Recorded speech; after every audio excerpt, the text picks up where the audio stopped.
All right. Sir, I think we're ready to proceed. If you'd want to call the meeting to order.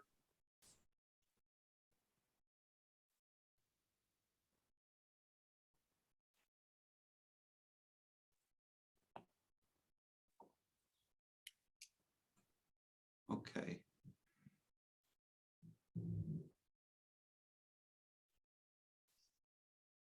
I'm sorry, Armand, are you hearing me?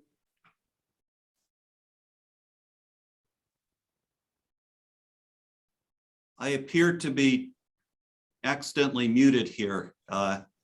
Apologize. I'm not sure. I hear you. Yeah, Okay. we hear you, Paul. Okay. So we're ready, Mr. Executive, to get the meeting started. It's possible the executive is not hearing me. Let me call up to his assistant.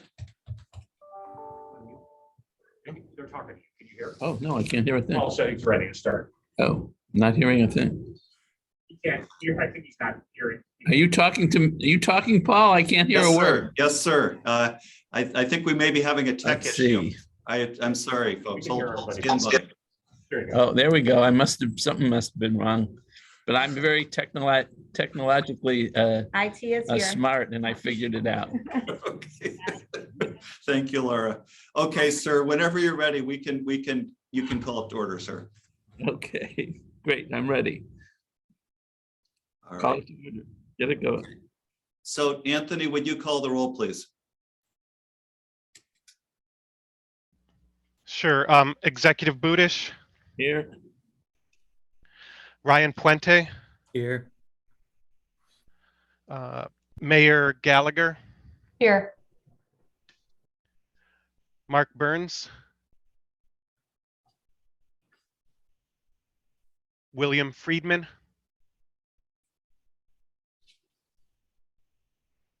Brian Hall,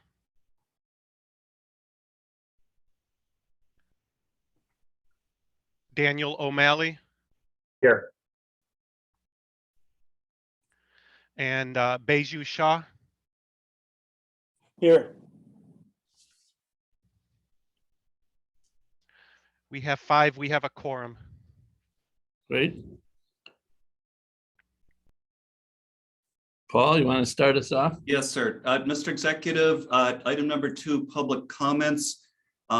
These were to be emailed due to we're meeting remotely and no public comments were received by staff.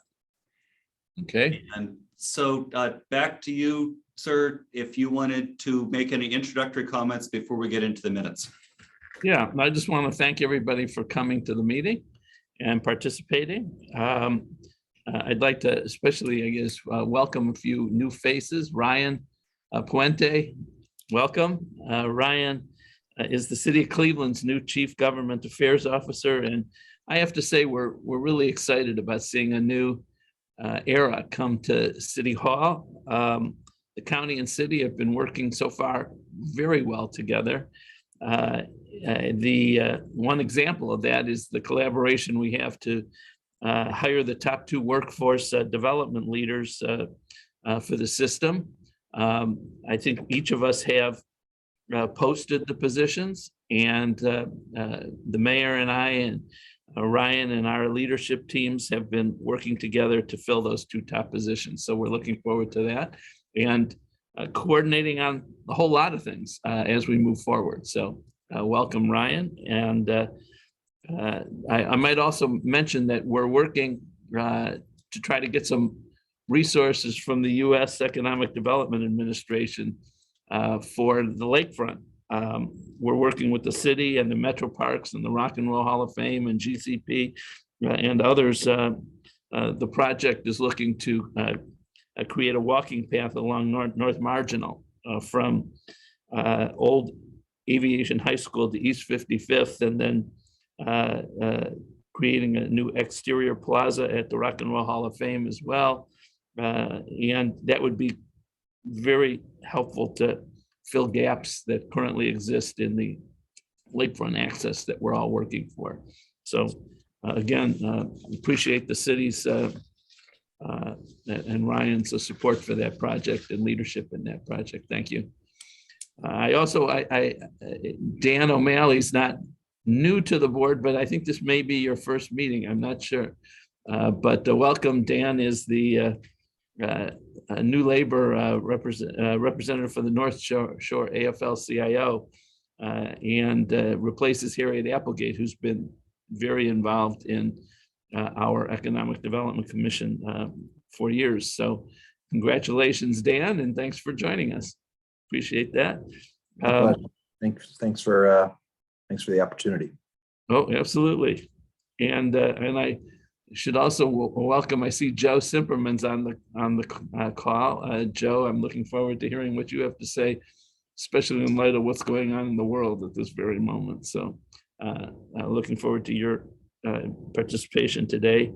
I should provide just a brief update to everyone on what we've determined to be equity zones in the county.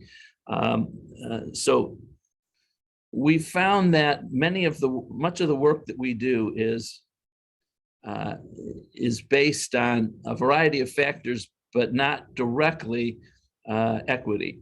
For example, road and bridge projects have looked entirely at the amount of traffic on the roads and the condition of the roads, and then all that's important, but there's certain areas that have been historically disinvested, and we want to try to improve that. So we've created what we're calling equity zones.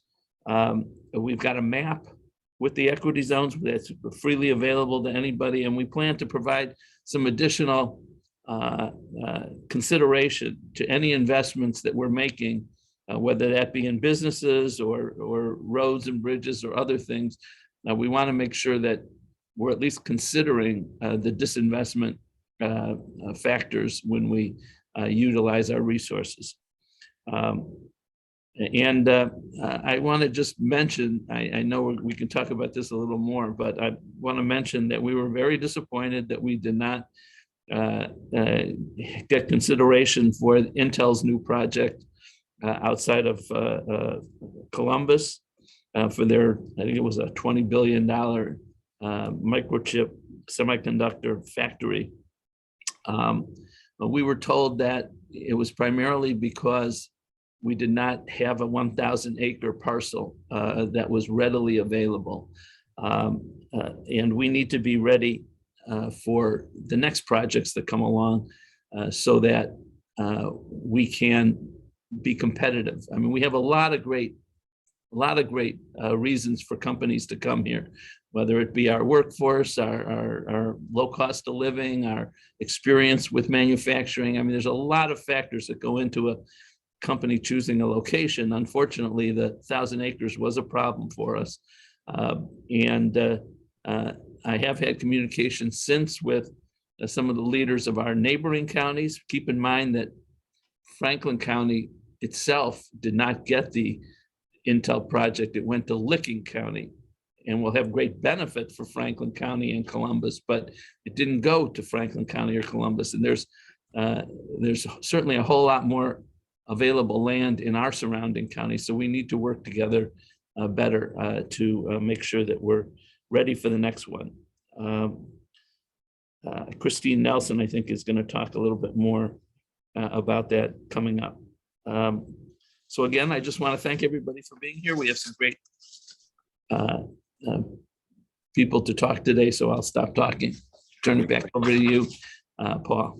Great. Next on the agenda, we have just one piece of business to do. Due to the changing rules about meetings, we've had trouble getting a quorum for a couple of meetings. So we've provided to all the members the minutes of meetings held in May, August, November. And unless there's any corrections to those, I would ask a member make a motion to approve these minutes. So moved. Second. Okay, I guess, Armin, you should call for the vote. Okay, all those in favor, please say aye. Aye. Aye. Unmute, okay, and any negatives? No, okay, thank you, it's passed. Great. And just a quick note on this topic, we're monitoring the situation. So for our next meeting, which will be held in May, we're very hopeful that conditions will be such that everyone feels comfortable with an in-person meeting. However, we do have the right under state law to keep using remote meetings through June if that's necessary. So we'll keep the members posted on that. On to the more interesting business. First, I want to thank and welcome Beju, who has agreed to come and speak to us about the Greater Cleveland Partnership's economic development strategy. And before Beju starts, let me just say, Beju's been a longtime friend, and I was thrilled when you became the head of the GCP. Beju probably is not so happy because I probably call him on virtually every weekend and nights and talk about how we can work better together. So, but apart from that, I hope you're enjoying your job, and thanks for doing what you're doing, Beju. Thank you, Arvind, and I always welcome those phone calls from you and others. There's nothing more that I care about outside of family than moving our region forward. So always appreciate the partnership on those types of topics. Paul, are we still good for 20 minutes? Do you want me to make it shorter? Are we okay? 20? Okay. A number of you on this call have heard me speak at different times since I've taken over here at the Greater Cleveland Partnership about our vision and our plan moving forward. Last month, we unveiled, the more specifics around the plan, including the targets that we have set for the region.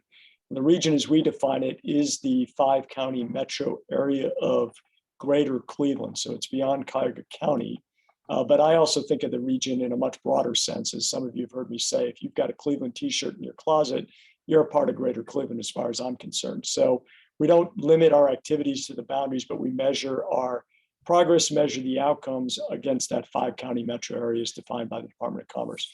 What I thought I would do today, since a number of you have heard me speak in the past about this, is just briefly hit some highlights and then open it up for dialogue and any questions that any of you might have on that. And I'm going to share my screen, Paul, if I can. I think I can. Great. So, quick, what is this? Great. All right. Just, a quick moment about GCP. For those of you that are not familiar with GCP, we are the region's leading economic development organization, and we're also the largest metropolitan chamber of commerce in the country. We have over 12,000 members. People think of us principally because of the large companies that are parts of our organization and that represent our board of directors, but we also have nearly 11,000, small businesses, because we include within GCP the Council for Smaller Enterprises. So it really is everything from your largest organizations in the region to your solopreneurs that are a part of GCP. In addition to COSI, we also have a real estate investment arm, the Cleveland Development Advisors, that works in partnership with the county, the city, and many other organizations here on a variety of projects across not only the city of Cleveland, but the county as well. When I started at GCP, I set forward with the board on 3 really strong principal objectives that remain our 3 objectives today. The first was to really restore what we call the civic system, which had been fractured for a variety of reasons, but really where the public sector, the private sector, the philanthropic sector are really working in lockstep with one another around ambitious aspirational goals. We adopted a theme that's called All In. We adopted a set of values that describe how we believe that system needs to work, in that how we intend to work as GCP as a partner with the public sector, as a partner with the private sector partners, as well as a partner with the philanthropic sector. And we continue to push this theme forward because from our perspective, that system, that civic system of public-private philanthropic partnerships is critical. It's only when we have that system working in lockstep that we're actually able to do transformational endeavors in our region. It's been the history of our region.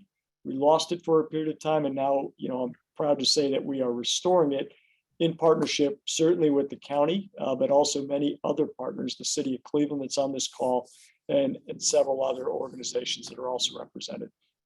With that foundation, the board then took a look at, with our partners, where is the region today and where do we want to be? And we measured ourselves as a metropolitan area against peer metro areas around the Midwest. The Midwest metros that you would recognize on the map here, all but Chicago, which is a little bit of a different animal, just given the scale of Chicago. And against the principal measures of economic performance, gross metropolitan product, think of that as business growth, jobs growth, and income growth, you can see where we ranked as a region in our growth performance over the last decade of measurable data, 2009 to 2019. At best, middle of the pack, oftentimes towards the back of the pack. And if you looked at a whole series of other measures, whether it was around population, growth of the region, productivity of the region, post-secondary credentials and degree attainment of the region, you'll find that we're consistently kind of middle to bottom of the pack. In spite of great assets, we have incredible resources in Greater Cleveland, whether it's around the quality of our companies, the research institutions, obviously the natural environment, the amenities that we all enjoy as a major center of activity that gets to be on the global stage like it was last weekend. In spite of all of that, we were performing or have been performing middle to bottom of the pack in the Midwest. We believe because of those assets, because of those ingredients, we have the potential to once again become one of the great regions in the Great Lakes. And that's the vision that we've set out for Greater Cleveland, is in the next 10 years, restore our position, restore our standing to be among the top tier of our Midwest regions as measured on business growth, jobs growth, and median income growth. We want to be in that top tier pack. To get there, we've adopted a strategy that has 5 interlocking priority areas, each of which has initiatives underneath these. So I'll touch on these again in very short form. There's a lot more detail on our website, but our first priority towards a great region on a Great Lake is really powering dynamic businesses, businesses that are thriving and growing because of investments they're making in productivity, meaning adopting technology, as well as innovation, continuing to innovate. As someone said to me yesterday at an event, if a small company or a large company is not innovating, it is dying. The world is coming at us fast globally, and we need to make sure our small and large companies are investing in technology to remain competitive and constantly pursuing innovation. So that is the focus of our first priority, is to push those programs and policies that are going to promote productivity and innovation around dynamic businesses. As a region, we ranked 5th in the Midwest for productivity over the last decade. In terms of productivity, we think we can be even stronger with continuing investments in these areas. But for dynamic businesses to grow, you've heard me say that the second priority is they cannot grow in our region without access to talent. And this is an issue that our businesses are facing, not just because of the acute labor market shortage that we're all experiencing nationally in this pandemic. It's been a chronic issue in Greater Cleveland. We simply do not have the skills and the experience sets that we need in as sufficient quantity to enable our businesses to continue to grow in this region. And so we have an enormous focus on making sure that we drive talent, and talent in particular in the in-demand fields in the growth sectors. Our focus is going to really be on promoting work-based learning, internships, apprenticeships, co-ops, career exposure for students that are in the secondary program.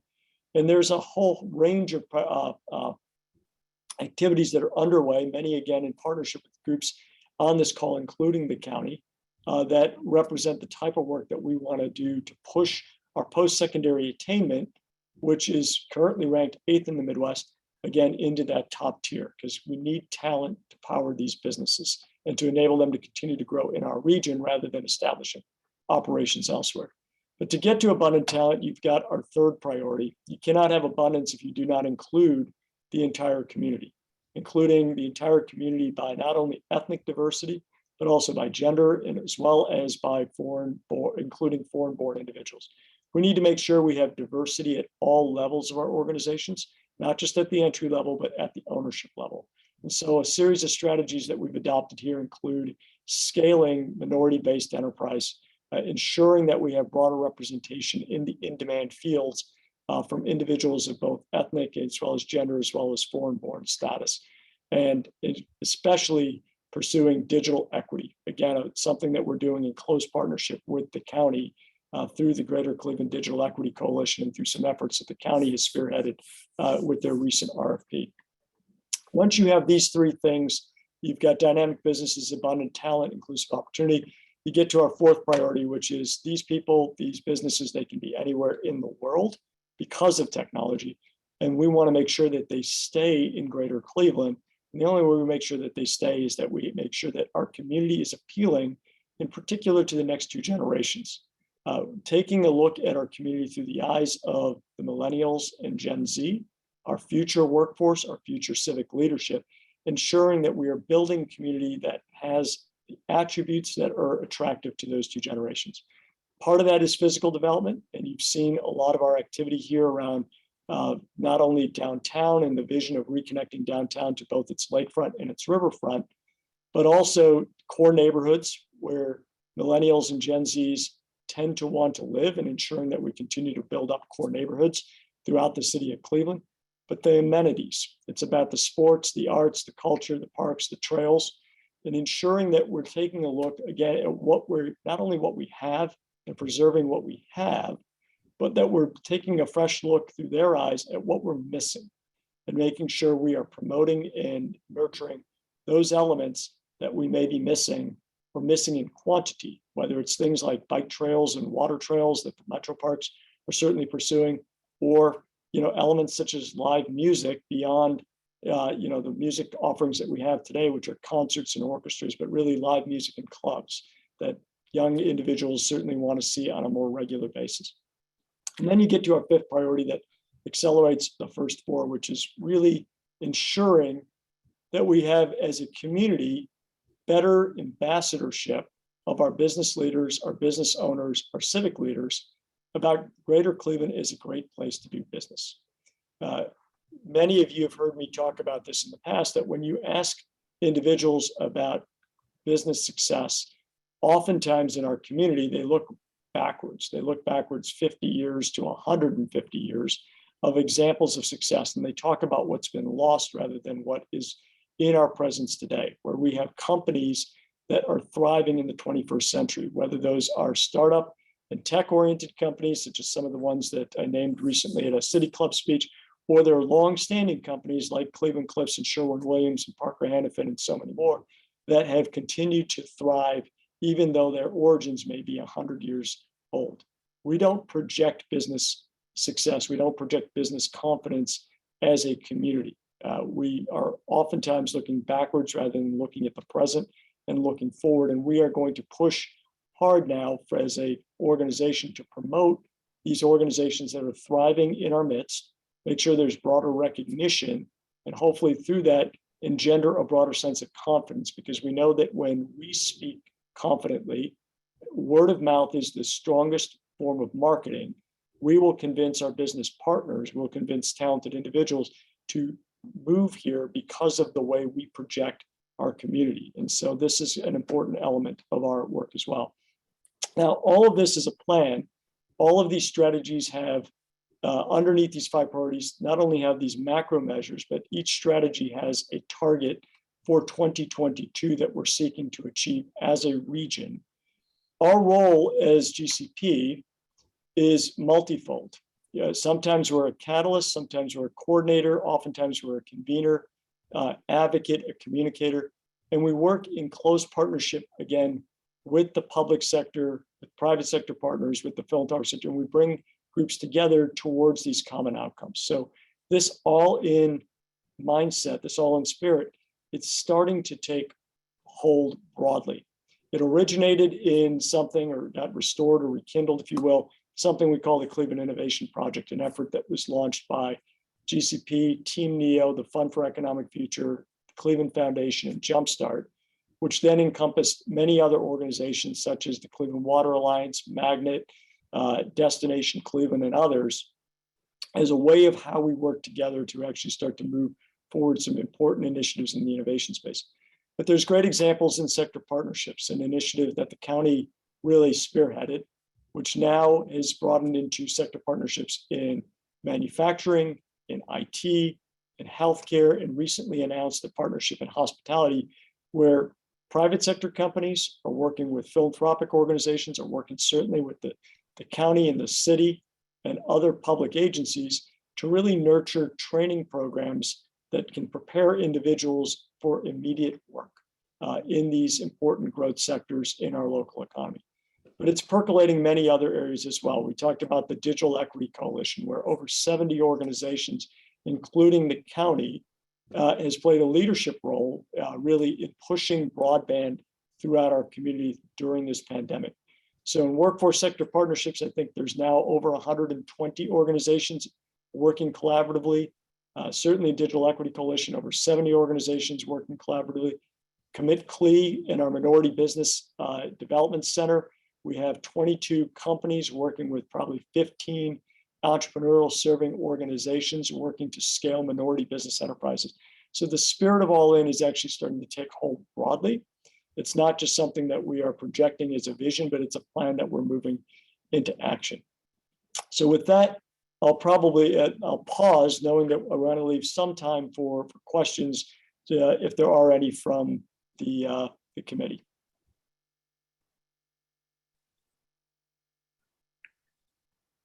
Thank you, Beju. That was very helpful. And anybody have any questions for Beju Shah?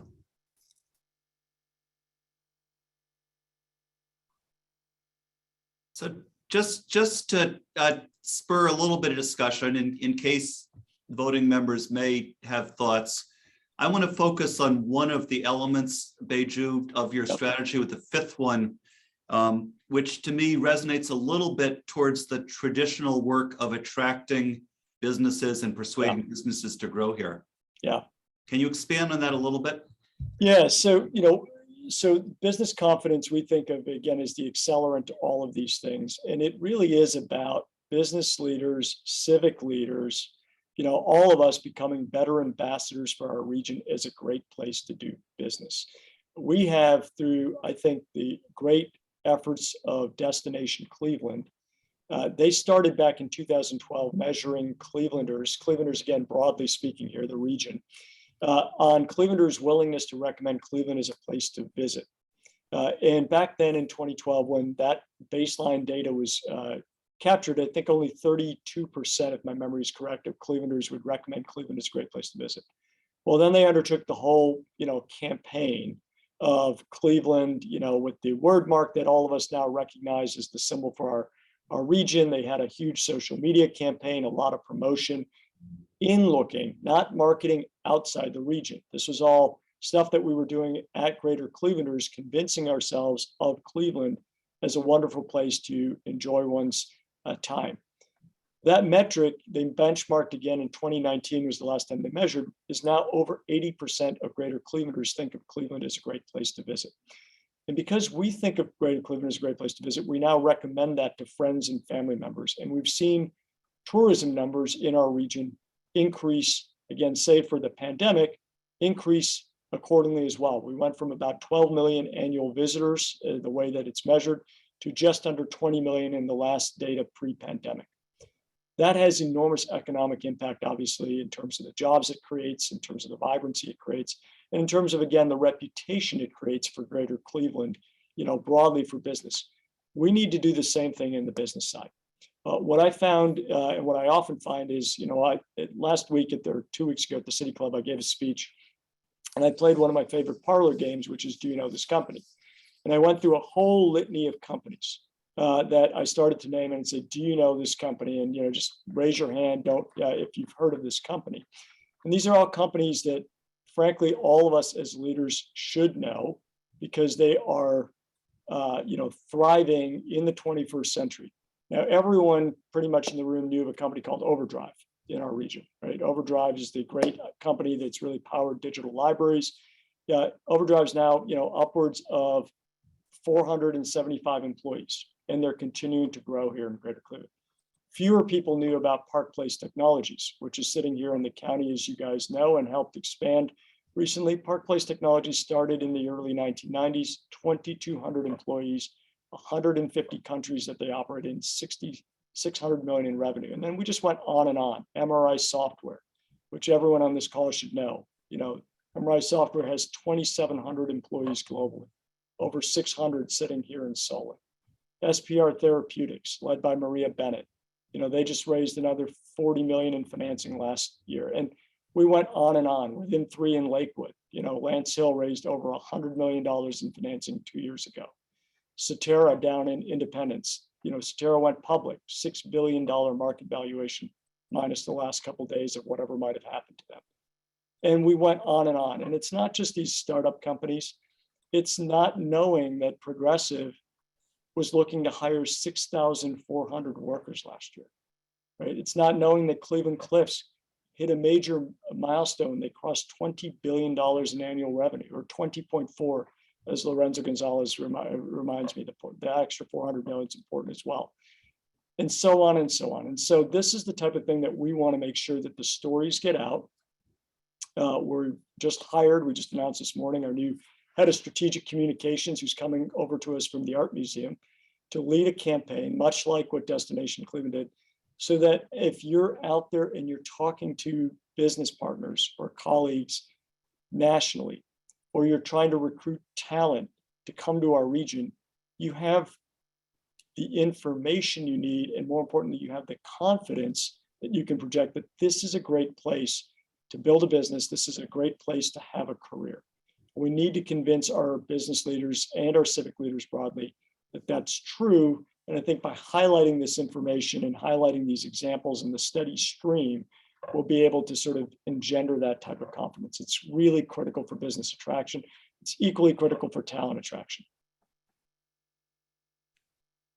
Beju, I think we all know how important it is for businesses to be here creating jobs. How important is it that businesses take a lead in community activities? And how do you promote that or increase that? I've found some businesses are extremely community oriented. We've worked closely, for example, with Medical Mutual, with the Diversion Center. We've worked closely with PNC, with our pre-K program, but we don't always get that kind of reception when we go visit companies and ask for help or ask for community involvement. What role does GCP have in that, and how important is it? Yeah, so one of the things that I love about Greater Cleveland is that there is an ethos of civic spirit that sort of imbues our community broadly, including our business community. And our focus, as you know, Armand, is obviously getting these companies engaged on these priorities that we've defined, whether it's innovation, talent development, inclusion, supporting the amenities that make our community one of those communities that is appealing. So that's where our focus will be, on sort of encouraging much more business engagement, volunteer engagement, resources that companies can provide against those activities. When you get beyond that and you're starting to think more about other important civic priorities, social issues or otherwise, that's not certainly our leader. That's where United Way of Greater Cleveland, for example, would probably be the right partner organization to work with, approaching companies and getting those companies engaged on those types of issues that are certainly beyond our scope and beyond our knowledge. Thank you. Yep. Anybody else? I would just say, when I did Leadership Cleveland, we went to Minneapolis, and what I was impressed is there seemed to be a good network for the business leaders when new leadership comes to town. Yeah. And having them meet with them, kind of show them the ropes of the region, what our goals are, what our missions are. And the same could be said with government. As you see changeovers right now, Cleveland and county, it just keeping the momentum moving, and their missions or individual goals may be different, but region wise, those goals are set. So, do you feel like we're working towards that, where we're reaching out with, as senior leadership changes over in businesses? No, we're not doing it yet. It's great that you brought that up. It's coincidental. So a gentleman on my team, Paul Federico, and I have been talking about this now that we're on the other side of what we hope we're on the other side of the pandemic. You never know, but we hope we're at a point where we can gather again in person. What we want to start hosting are these kind of welcome, dinners, in particular for senior leadership of companies that are moving into our region, so that we build the social relationships. It's not even really sort of getting them infused with everything that a leadership Cleveland would, expose them to, but it's really just about making them feel like they are a part of the community and welcoming them. And I would agree that it should be broader than just business leaders. It can be public leaders, nonprofit leaders, but that's something that we've just started to talk about doing, either a monthly or bi-monthly, just small dinner, not a large, so it's people feel anonymous, but small enough where they get to know some of the existing leaders that are here as a part of their introduction to our region. Just to expand on Mayor Gallagher's question, I've had the opportunity to get to know pretty well Rich Fitzgerald, who's the county executive at Allegheny County. And I was down in Columbus for a while with the legislature, and both those places seem to be moving ahead well and fast. And I found several things that exist that are not as strong here. That is the combination, the working together of, in Allegheny County, it's certainly the business community takes a lead in that, but they work well with the government, both county and city. They have very active, very committed, and very large foundations, whether it be the Heinz Foundation or the Carnegie or Mellon or whatever. Yep. And the educational institutions drive a whole lot of business, whether it be Carnegie Mellon or yep. University of Pittsburgh or whatever. And they're all driving together. They're all working together. And similar is what I found in Columbus. And just wondering how you bring all that together in Cleveland. Yeah, so again, a lot of it starts from our perspective with the all-in mindset, spirit, and values. A lot of the work that's been done by many over the last couple of years to restore that system, where people are, no matter what institution they're representing, whether or what sector, they're leaning in and they're working much more collaboratively.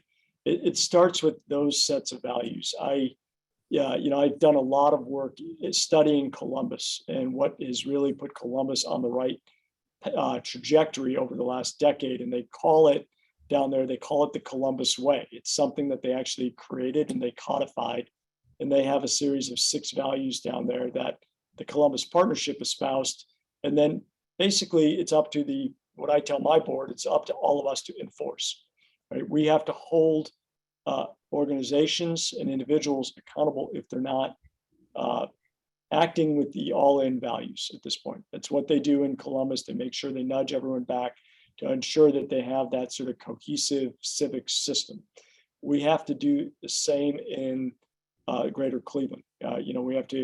We've talked about it. We've adopted these values as a board. Now it's up to all of us to kind of reinforce it in how we act and how we act on other boards that we serve on, to encourage organizations to actually practice these all-in values and not really care about who leads, who supports, and most of all, who gets any credit. I mean, it's always about just moving the community forward. It's about the outcomes that we're seeking for. If we're on that trajectory, there's going to be great recognition for everybody that's involved, no matter what part of the system they've been participating in.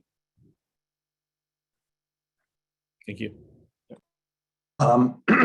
Beju, I think that some folks on the outside looking in might think of our organizations as automatically adversarial, but I certainly don't believe that, and want you to know that you can consider us as a partner in many of your efforts. And many of the employers that you listed at the outset are our employers. And so Paul Federico, who you just mentioned, is a good friend and certainly know of the great work going on over there, and had a chance to meet with Marty recently as well. So just wanted to say that, and again, to consider us in labor as a partner. Thank you. Thank you, Dan. And I'm looking forward. I think we're scheduled to meet soon. I can't remember if that's been said or not. I know after you met with Marty.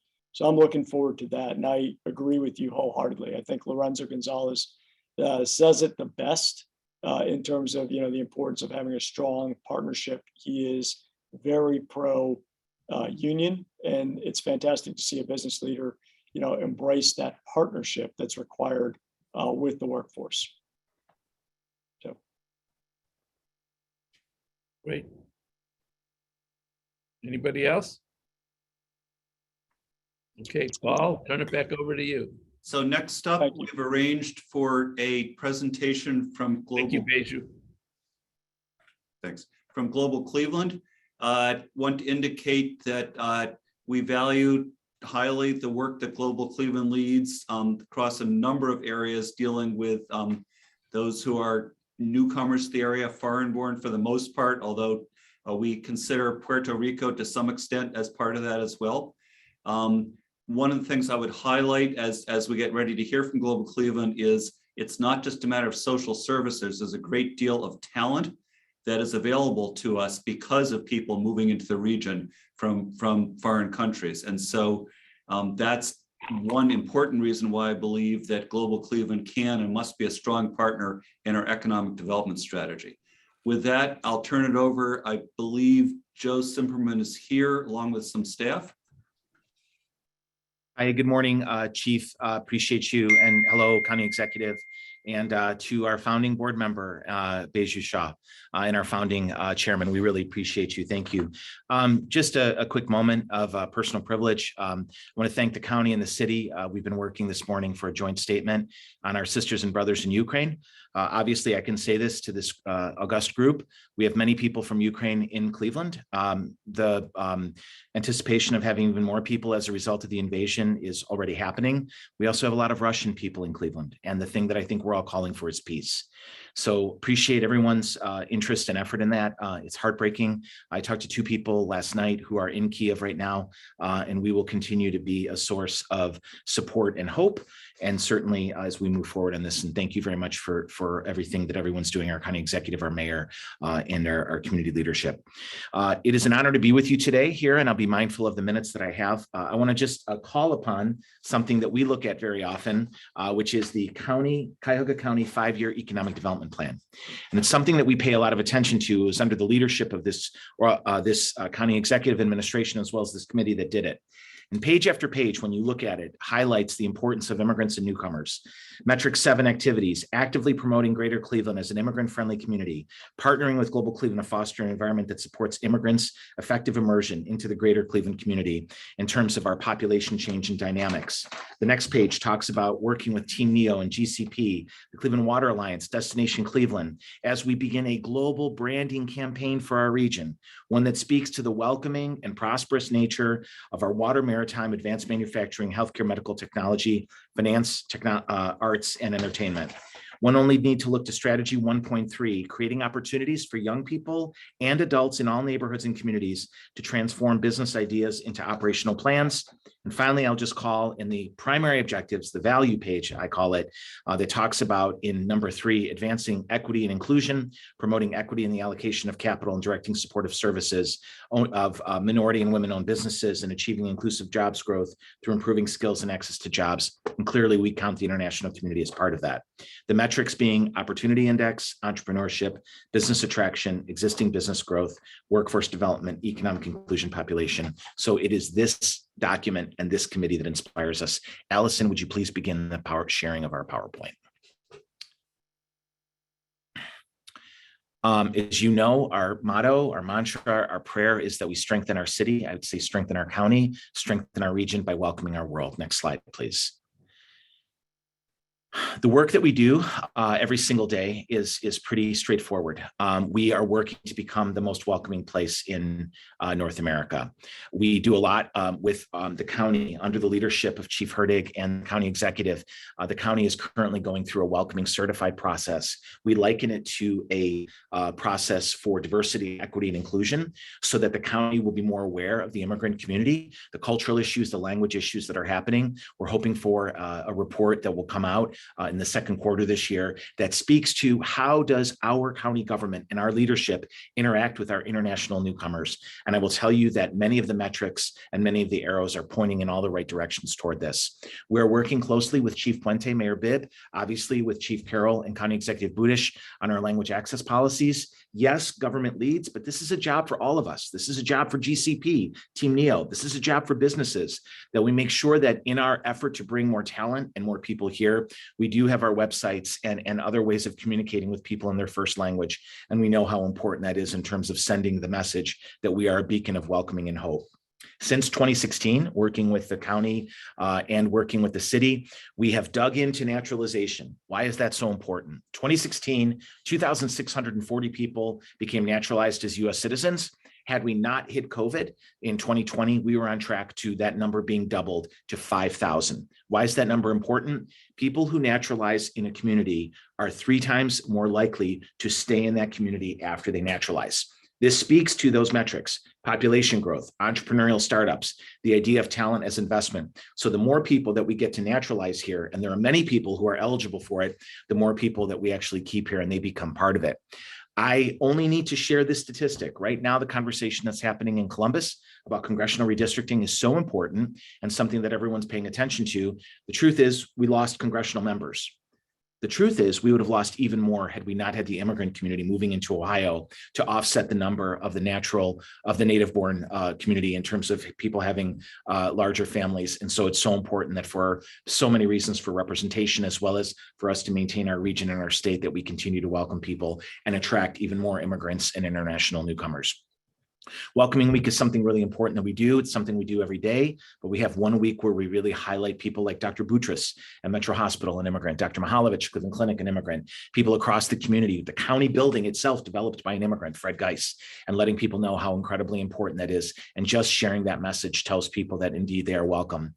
We started a program in 2 years ago for leadership as we were finding more and more immigrant newcomers who didn't have the network that many of us have who are from here or born here. And Global Rising is something now that's on track to having over 50 graduates. We take about 25 new applicants every year that pairs them with a mentor, a CEO, a person who's a successful person in their field. I'll give you one example. We were working with a young woman from Congo. She was finishing her senior year at Ohio State. She was from Cleveland. She wanted to be a pediatrician. We connected her to a wonderful pediatrician in the great city of Lakewood under Council President O'Malley's leadership, Dr. Deso, who leads an office with about 30 employees and is not only a pediatrician, a medical professional, and an amazing woman in science, but also runs her own business. And now that young woman and Dr. Deso continue to talk, and I foresee there being a connection even further professionally as a result of that connection. And we do that again and again and again. And what we're starting to see is the results of that just in year 3 of that program. Our sister cities connections are key. 24 cities, 24 countries around the globe. We are working very diligently to extract as much economic development out of that. This coming October, we will have an in-person conference. We've held 4. The first was in person, the next are virtual, where we already have 10 nations who have committed to coming to Cleveland and to do a really important job of figuring out how can we connect business to business, what are the cultural issues that we want to make sure the diaspora in Cleveland is connected to, and how do we continue to make people realize our relationship with communities around the world. The engagement with communities, cities, and villages throughout Cuyahoga County is key. We've had more than 40 meetings with people from all over the world, from all over Cuyahoga County, who are critically important to how our community is led, our mayors, our county council presidents, people who are leading different organizations and civic associations throughout Cuyahoga County. We are just recently joined on our board as an appointment from the Mayors and Managers Association, Mayor Annette Blackwell from Maple Heights. We're excited. The story of immigration and welcoming newcomers is a Cuyahoga County story and should be told that way. The engagement with communities, cities, and villages also means how do we help people find work? How do we help people who are looking for workers find those people? And we're going to get into that shortly. And clearly, we're looking at a housing development strategy that we're working on right now in several neighborhoods. We have the International Village model to show for that. For those of you who are aware, the International Village in the West 30s, 40s, 50s, and 60s off of Clark Avenue Avenue, based around Thomas Jefferson International Newcomer Academy, was begun just over a decade ago, taking 24 units that were in foreclosure, some of which were condemned, and through private developers, not one dime of government money, rehabbing those houses for families who were going to that school at Thomas Jefferson. And what we ended up seeing was not only those families moving into lead safe and utility smart and efficient housing in a neighborhood that didn't really have a lot of development going on. Remember, this is before Dr. Boutros and before Metro Hospital. And those 24 rehabbed units, which are all currently still occupied, half of them are now owned by the tenants who were there, has yielded Cleveland Housing Network building 25 new construction homes in that neighborhood, the first new construction since World War II. They completed their last house 2 years ago. And what we're showing is that by being intentional and focused on these communities and doing something really important, right, which is taking detritus and places that are needing to be condemned and rehabbing them, it's giving people an opportunity. It's also creating rejuvenation in the community. And we're looking to replicate that model throughout the region. Next slide, please.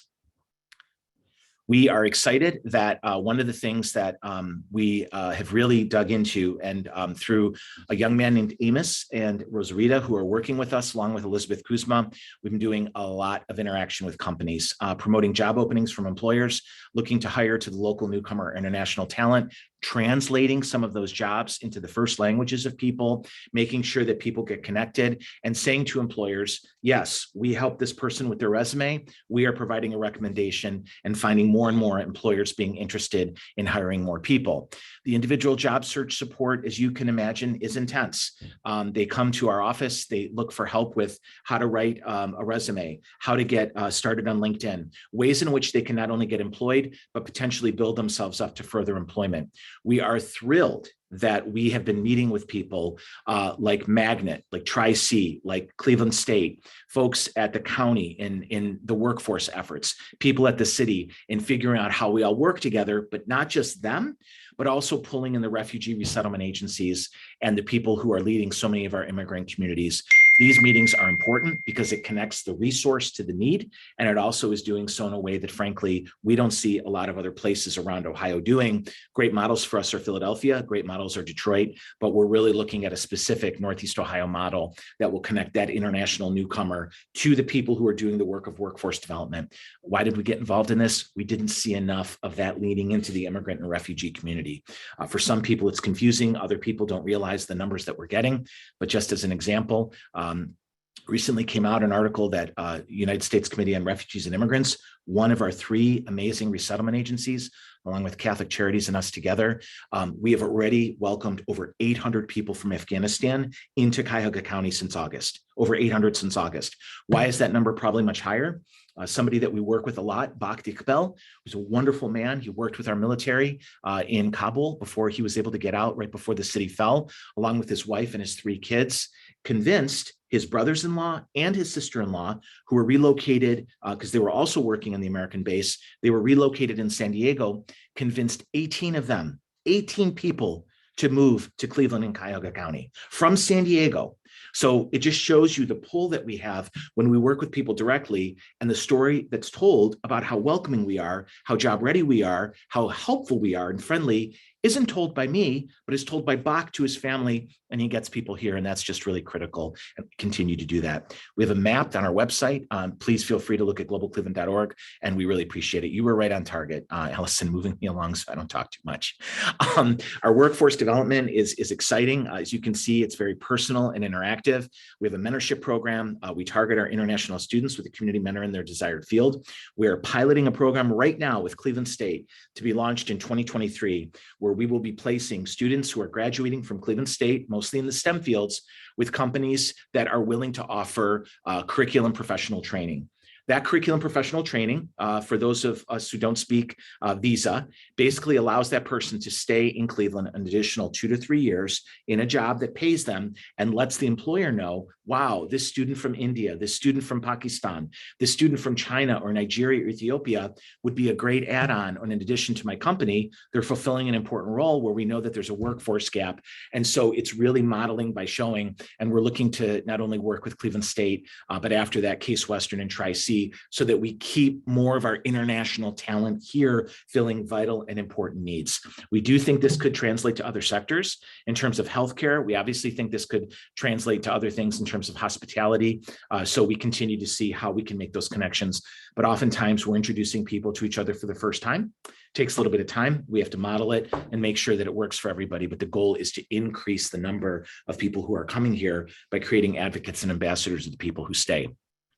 Our IT training program, we've been working with a specific member of our board. We have a wonderful board. We're grateful from the county to have Chief Carroll represent the county on our board. We're also grateful that Chief Puente is going to be joining our board too. So as you can tell, we're a board of superstars.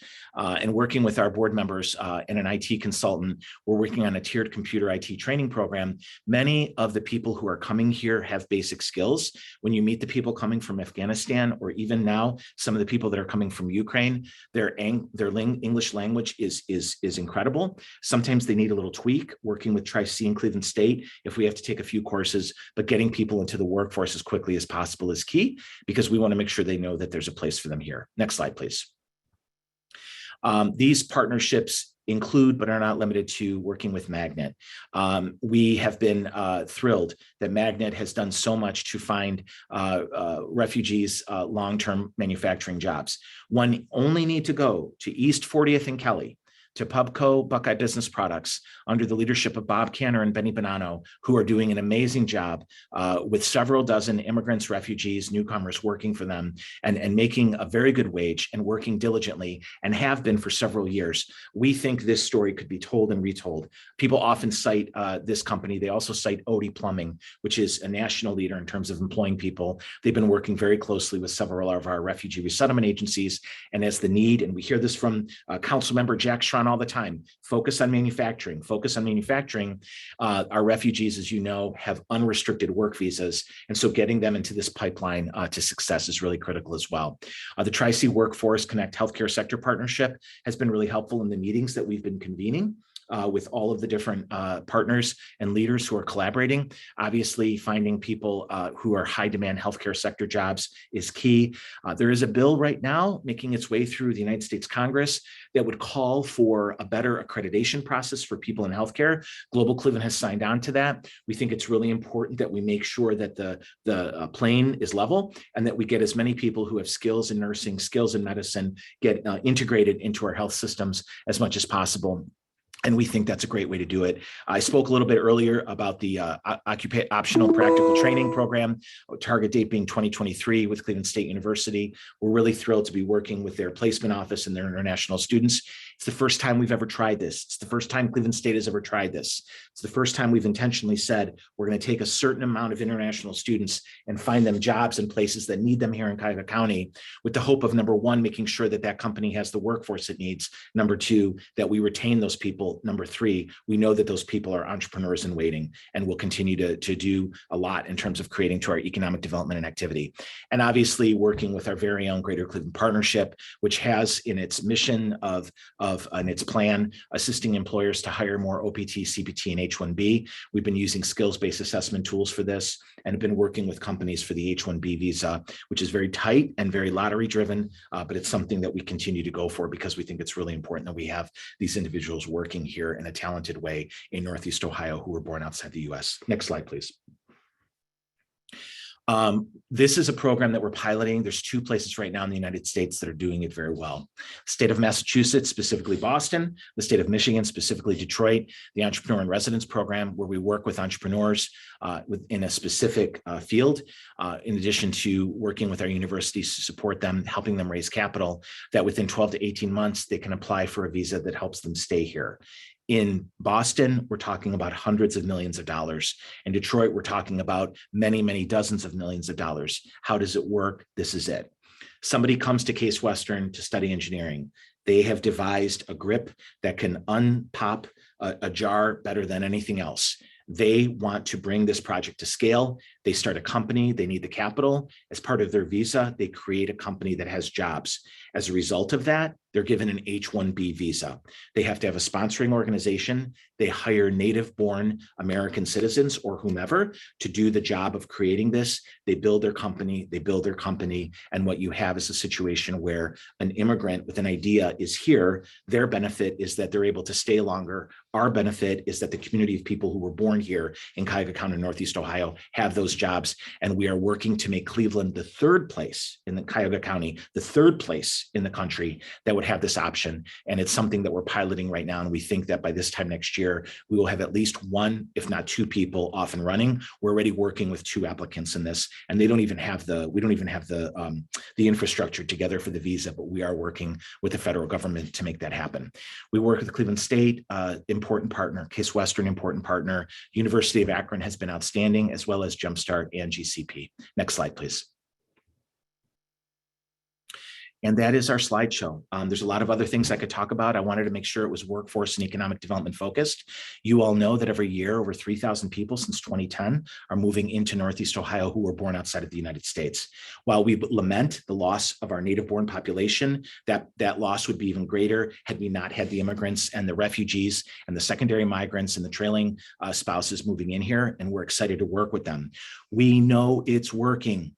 We know it's working. The county going through the certified process is making people realize all across the state, we'd be only the 2nd county in the state of Ohio to go through this process. And with Mayor Bibb's leadership and the fact that we've been working with his team, if the city and the county were to do it, we would be the only place like it in Northeast Ohio. But how do we measure metrically? When you look at the New American Economy, which is out of the Bloomberg Foundation, they look at 75 specific criteria for a region's IQ. Our immigrant quotient. They look at things like food insecurity. They look at things like, can people buy a house? They look at things like how many sheriffs and how many police officers speak a language other than English. And the idea is, what does your community do to say to people that not only are you welcome, but you will thrive here? When Cleveland was first in the top 100 and we were being ranked in Cuyahoga County, we were 64. Last year, we came in at 21. We will not be happy until we crack 10. And how are we doing it? By connecting the people who are making this work, by communicating to the world outside of Cuyahoga County that it is working.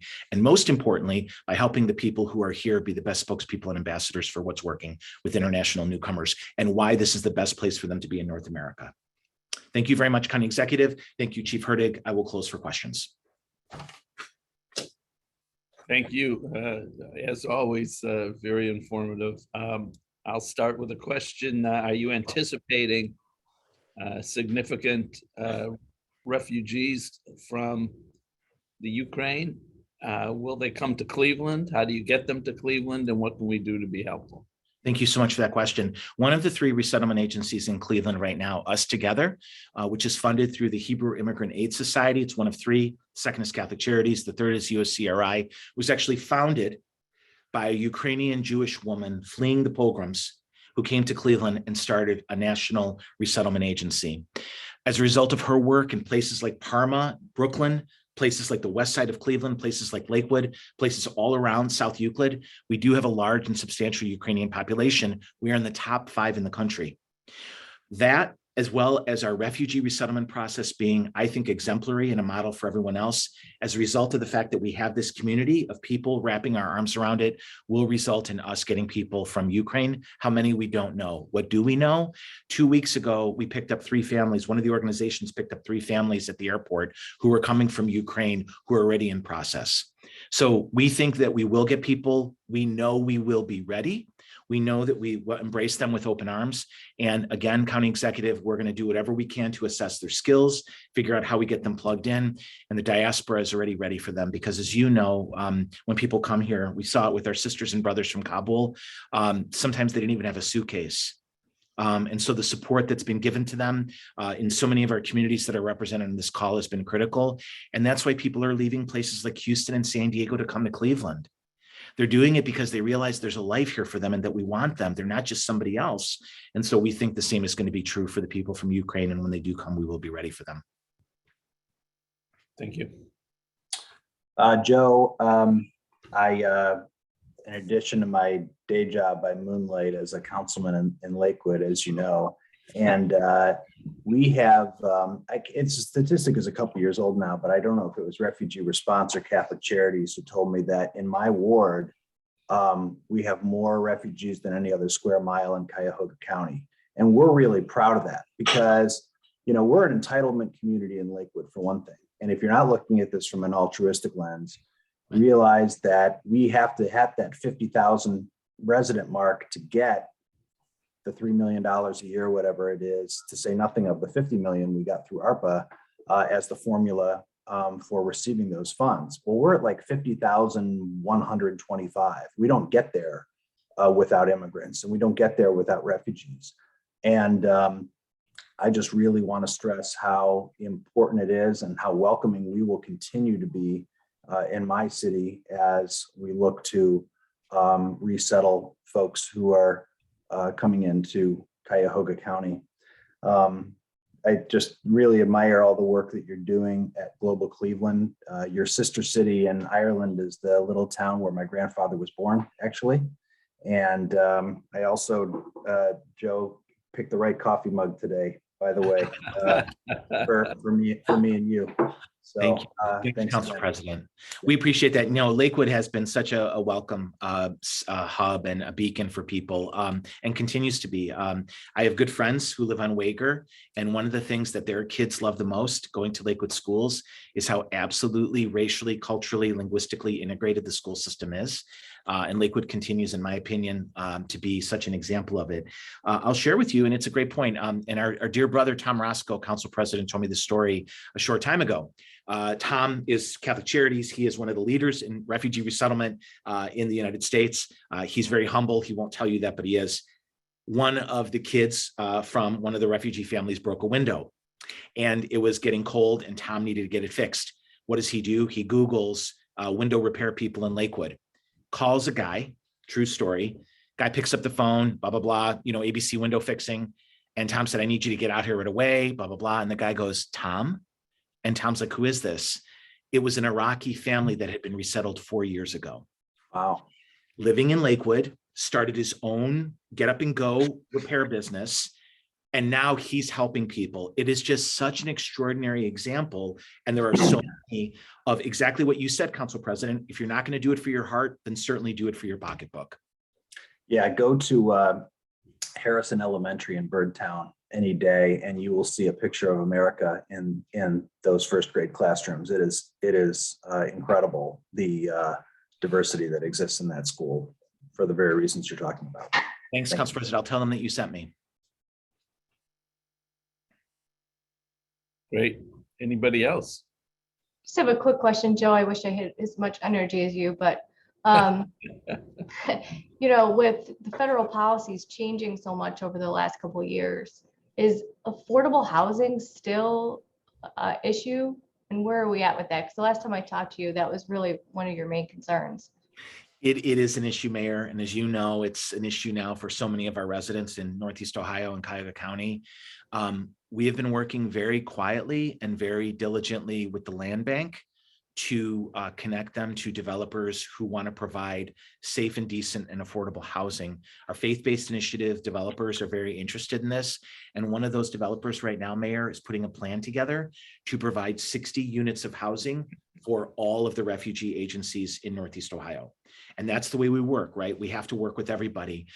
We have had some initial conversations with people at HUD about ways that the federal government can do more to support this kind of work. The first example of it, Mayor, is at 1788 West 45th Street. I don't remember that address because it was so painful. I remember it because it was so inspiring. It was a first LIHTC project in the city of Cleveland that was about to run out of its LIHTC credits. As a result of it, Ohio City took it over under the leadership of then Mr. Woopser, Eric Woopser, and they converted it with the help of one of our nonprofits into a basically place where you first come to when you get off the airport.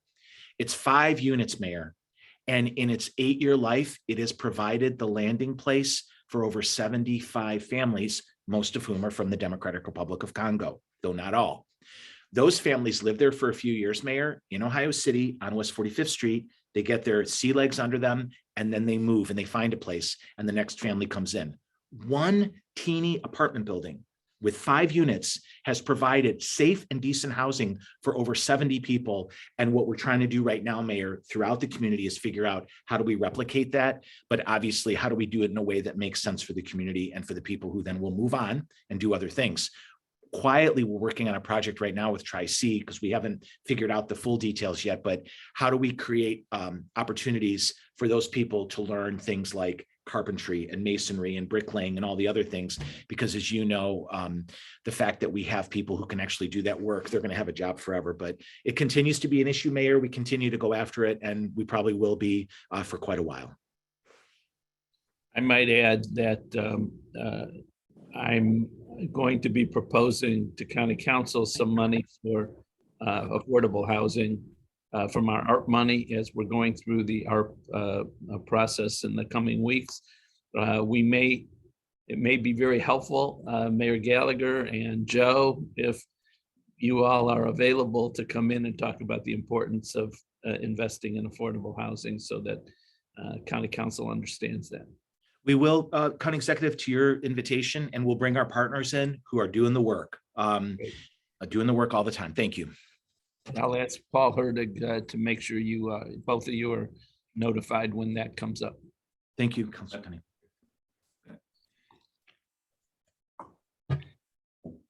Anybody else?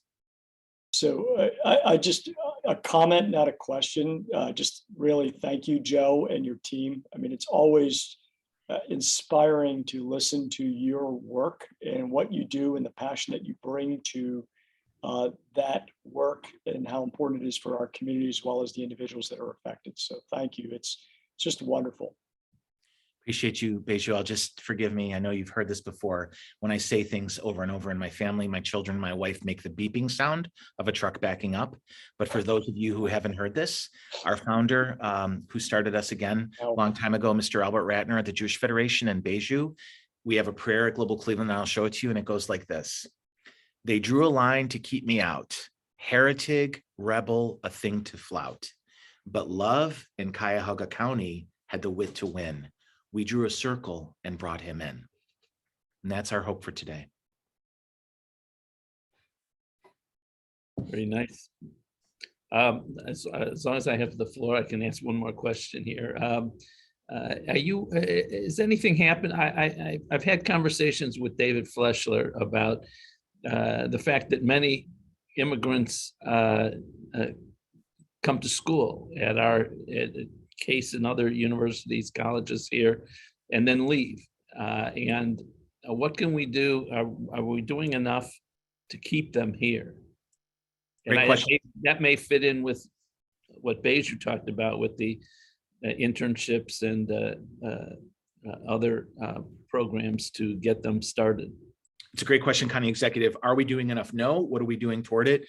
With Cleveland State this year, we've identified Q1 of 2023 as the time where we're going to get our international STEM students, the CPT, which is the curriculum training that allows them to extend their visas here for 2 to 3 years. The idea is, County Executive, that the companies who would hire these people, many of whom for the first time participating in this program, we're not looking for a huge class, 10 to 15 people, would see that the nature of the talent is such that they want to continue the program and keep that person hired. If that works with Cleveland State, and we have every faith and hope and desire to make it work, and certainly our team has the will to make it work, we want to see that expanded to Case Western Reserve University as well as other schools here. Oftentimes, as you know, County Executive, it's leadership by person, it's leadership by, oh, I know a person and that worked out really well, so now maybe we do too. If you talk to Bob Canner at Buckeye Business Products, great manufacturing, great printer, they initially hired 2 people from Nepal and 1 person from Afghanistan. And they found them to be so much a part of the community and the culture within the company, which was half white and half African-American, that they started hiring more people. Right now, County Executive, that one company on East 40th and Kelly in the heart of Midtown has over 30 internationally born people, and the morale has never been higher.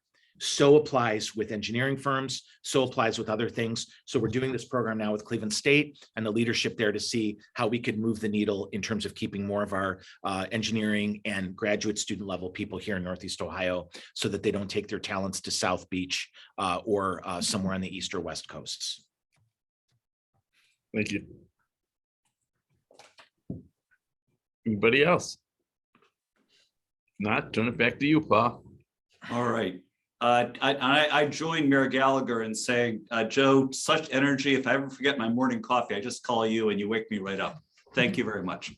I've asked Christine Nelson to come and say a few words on behalf of Team NEO. I will preface this by saying that long before the Intel announcement, we all recognized the fact that we need to do more to make sure that our available land and buildings, in other words, our sites, are ready for the market. This has been a priority of Team NEO for some time, and we wholeheartedly support this work. So I've asked Christine to come and say a few words, maybe in the context of Intel, what we as a region can do to be even better at marketing our available land and sites. Christine. Thanks, Paul, and thank you all for having me here. Enjoyed being here today. It was a good day. We had Beju and Christine, there's a bit of a buzz in your audio. oh, my apologies. This has been happening on Zoom, so I'll just go quickly because there's no way to avoid it. I don't know what's going on with it. The Intel opportunity gives us two big opportunities here. One is on sites and being able to find the right sites and buildings that we need to sell, especially a large site. You know, if you think about it, the Intel site where it went in Columbus, if you haven't thought about this, it's the size of Bedford, and it's about 17 miles from downtown Columbus. So it basically is Bedford, right? So, you know, we need to start thinking about redevelopment as well if we're going to really be able to have a site that's of size and can can be in proximity to talent and others. The other opportunity is around supply chain, and what companies in Northeast Ohio today already have Intel, are in the Intel supply chain or can be. And that is something that we're working on with our Business Development Council, which Paul is a part of, Beju's a part of, in talking about how do we up our BRE activities, our business retention expansion calling activities, to identify those companies that have real opportunity here with Intel. I'll keep my very short because I apologize for the buzzing. Thank you, Christine. I would like to add that as we speak, in another place, maybe Zoom, maybe live, the mayors and managers are meeting. And Mayor Gallagher, I apologize for making you choose, but thank you for choosing us. But I'd mention this because we at Cuyahoga County, through our Office of Regional Collaboration, led by Director Michelle Pomerantz, work with all of our 59 municipalities across many areas, of course, but one of these is economic development. So as we speak, Director Pomerantz is out there encouraging all of the mayors to have their economic development staff take a refresher course on how to make sure their available lands and buildings, in other words, their sites, are properly entered into a statewide database. And Christine, I'm going to call you back on for just another moment to talk a little bit about that statewide database and the value it adds. Yeah, so this is the first place that site selectors, companies, others look when they're going to look for a site. And just like you and I, they are shopping online before they pick up the phone and call somebody. So having a robust database online that has all of the information that they might be looking for, not just an address and a picture, because you wouldn't buy a refrigerator with just a picture of it either, right? They want all of the detail around the utilities that go to the site, any kind of environmental issues, any studies that have been done, what's the prior use, what is the sale price? That's a pretty simple thing, but we're missing it a lot. All those kinds of things so that they can do that shopping online and know that Northeast Ohio and Cuyahoga County have a place for them. And then they'll come and pick up the phone and find out more about what we have to offer. But that is generally the first stop. And it's very important that we have as much as we can on that database. Thank you again, Christine. And one other note. I might just add to that, though. I know what you've just said is accurate and it's helpful and it's necessary. But there are other properties that could be offered that would not go on a site like that. If something comes up and somebody's looking for, 500 acres, they could call, if you called us and said, what can you come up with in the next day? We would, potentially have the airport, the county airport, for example, or Cleveland might have Burke. There's different locations that, we're not looking to sell and would not go on a sales website for obvious reasons, but could be, for a $20 billion project could be looked at. So I just suggest that we don't rely entirely on that kind of a website, but, keep in communication as well. Give us a call. That's all I would ask. I completely agree with you. I would say that there is work we could do beforehand, though, even if we don't put it on the website. There's work that we can do so we can have assurances to be able to pass on to those clients, to say this is something that the county or the city or whoever is open to doing, and this is everything we know about that property. So we don't put it on the front-facing part of the website, but we know it, because typically these companies are looking to put a shovel in the ground in 12 to 18 months. And so if we have to decommission an airport, we better know a whole lot more about what that process would be. And we can do all of that work beforehand and just have it setting, ready, and waiting. So I would just encourage you to keep those lines of communication open with us and GCP and others, so that we can uncover those opportunities, do the due diligence and the homework, and be ready to go so we can respond in that 12 to 18 month time period. So if I can just make two comments. First, send that information to Christine. She's our partner for all things related to this. We definitely want it over there where the expertise resides, not over here. Second is, brownfields versus greenfields. Christine just said something that's really important, and I just don't think enough individuals understand how important it is that we are competing against greenfields. We have a lot of brownfields. I'm really excited that 42 applications went in from Cuyahoga County for the Ohio Brownfields program. We need to convert brownfields into greenfields. It is not sufficient for us to, be shopping and you look at sort of a dilapidated building with perhaps environmental issues on the property, and you're comparing it to a greenfield site in Tennessee or somewhere else. These companies want to put their shovel in the ground, as Christine said. So it's really important that we invest in making sure that the properties are ready for development, so we don't lose for being considered. And then the third thing that I've asked Christine and the experts at Team NEO to do is let us know what else we need to do to be competitive as local governments.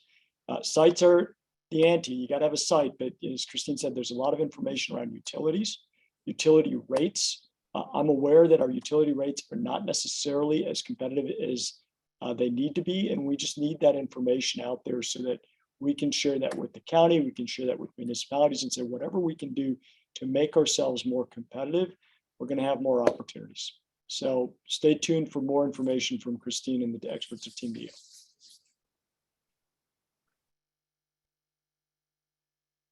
And I might just again add, I know that Team NEO works with, I don't know how many, 18 counties up here or something like that. While it may be difficult for Cuyahoga County to come up with 1,000 acres of greenfields,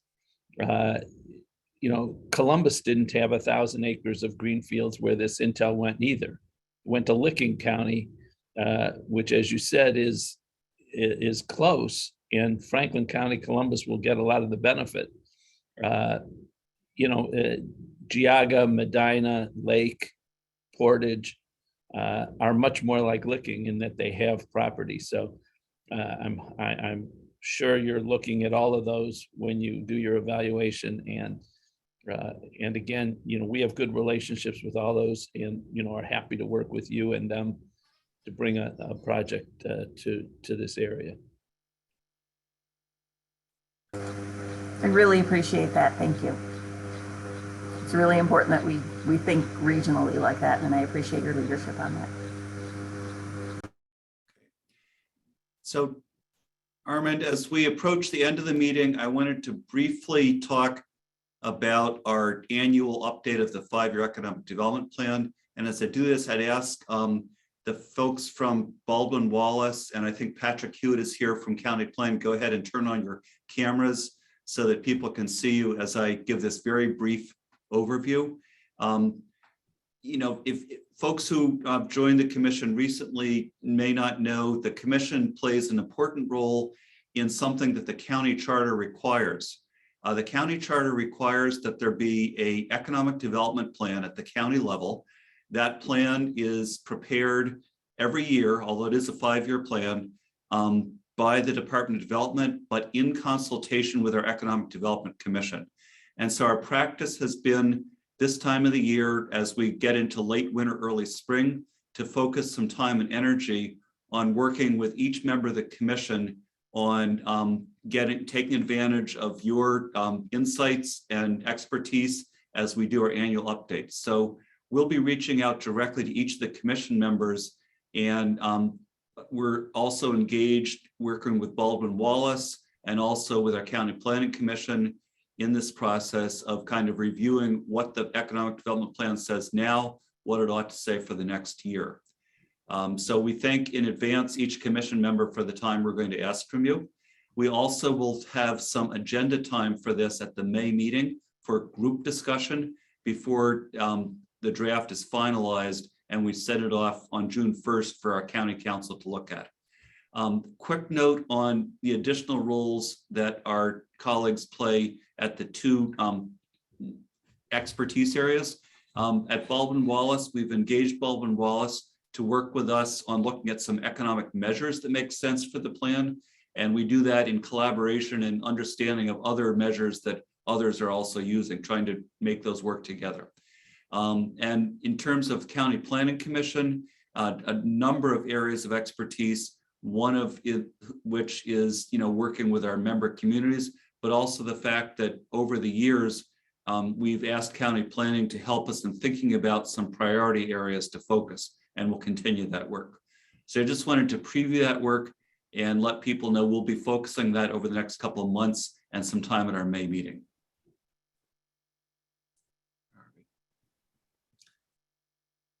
And Mr. Executive, back to you, sir, to close us out. Okay, am I on mute? No, okay. Just want to thank everybody again. It was a good conversation. Appreciate our presenters, and we'll look forward to our next meeting. We'll give you all notice. Thanks, everyone. Thank you. Have a good day. Everybody.